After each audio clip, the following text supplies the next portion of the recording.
Professional BS programme ఇది కేవలం degree కాదు, మీ ఫ్యూచర్ కెరీర్ కి డైరెక్ట్ గేట్వే. పూర్తి వివరాలకు వెంటనే స్క్రీన్ పై కనిపిస్తున్న నంబర్స్ కి కాల్ చేయండి.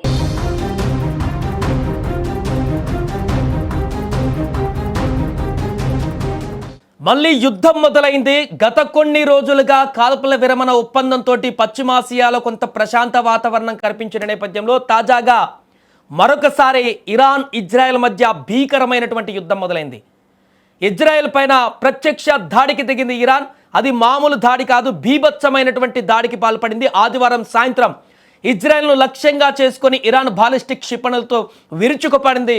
అయితే ఇజ్రాయెల్ ఎయిర్ డిఫెన్స్ వ్యవస్థలు కూడా ఈ క్షిపణులను గాల్లో అడ్డగించడంతో పెను ప్రమాదం తప్పింది. కానీ మిగతా ప్రాంతాలలో చాలా ప్రాంతాలలో ఈ యొక్క దాడులు కూడా జరిగినట్టుగా తెలుస్తుంది.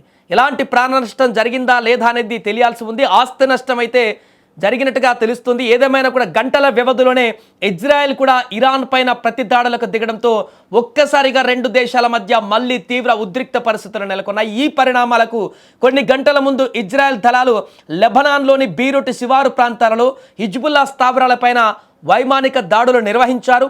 ఈ దాడుల్లో 2 మరణించగా సుమారు 20 మంది గాయపడ్డట్టుగా లెబనాన్ అధికారులు తెలిపారు. బీరూట్ పైన దాడి జరిగితే ప్రతీకారం తప్పదని ఇరాన్ గతంలోనే హెచ్చరించింది. ఆ హెచ్చరికలకు అనుగుణంగానే ఇరాన్ క్షిపణి దాడులకు పాల్పడింది.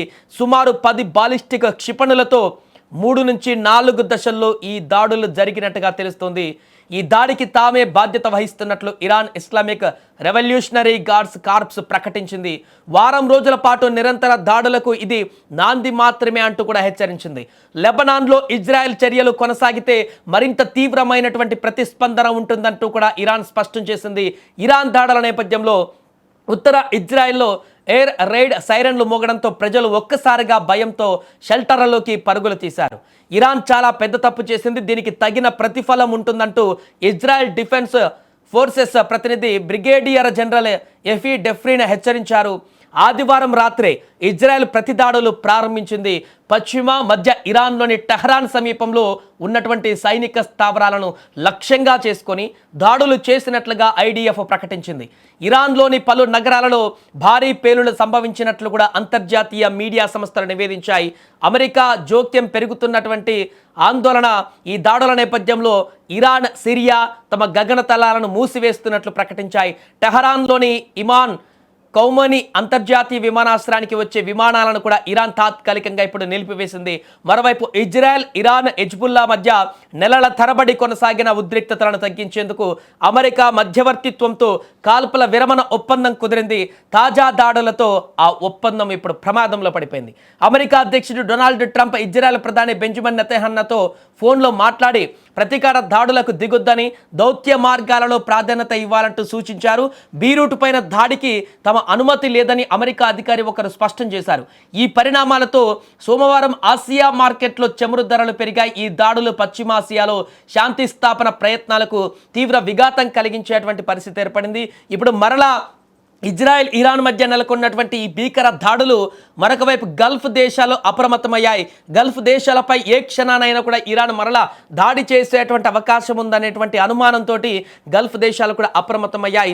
నిన్న మొన్నటి వరకు ఎంతో కొంత కాల్పుల విరమణతోటి ప్రశాంత వాతావరణమే ఉంది అనుకున్నటువంటి సందర్భంలో తాజాగా మరొకసారి యుద్ధం మొదలు కావడం, అది కూడా తీవ్ర స్థాయిలోకి వెళ్ళడం, బీభత్సమైనటువంటి క్షిపణులు దాడులు జరుగుతుండడంతో అక్కడ ఏ క్షణం ఏం జరుగుతుందో తెలియనటువంటి ఆందోళనకరమైనటువంటి పరిస్థితి నెలకొంది.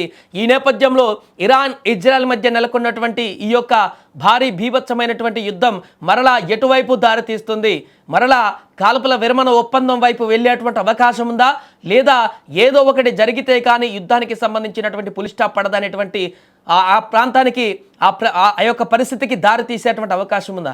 ఏమైనా కూడా ప్రస్తుతం రెండు దేశాల మధ్య మరొకసారి అగ్గి రాజుకుంది. ఈసారి రాచుకున్నటువంటి అగ్గి పూర్తిగా దహనం చేసేటువంటి వరకు వదలదనేటువంటి విధంగా అక్కడ పరిస్థితులు కొనసాగుతున్నాయి. ఎట్టి పరిస్థితుల్లో కూడా వెనక్కి తగ్గే విధంగా ఈ యొక్క దాడులైతే కొనసాగట్లేదు. ఇజ్రాయెల్ కూడా గత కొన్ని రోజుల నుంచి అమెరికా చేస్తున్నటువంటి ప్రయత్నాల నుంచి కొంత అసంతృప్తిగా ఉన్నటువంటి పరిస్థితిని చూసాం.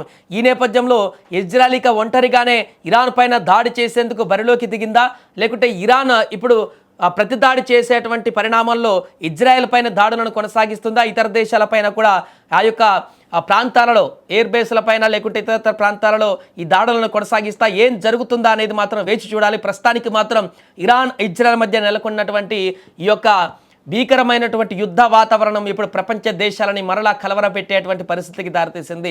ఈరోజు స్టాక్ మార్కెట్లలో తీవ్రమైనటువంటి ఒడిదుడుకులు దీని కారణంగా ఏర్పడేటువంటి అవకాశం ఉంది.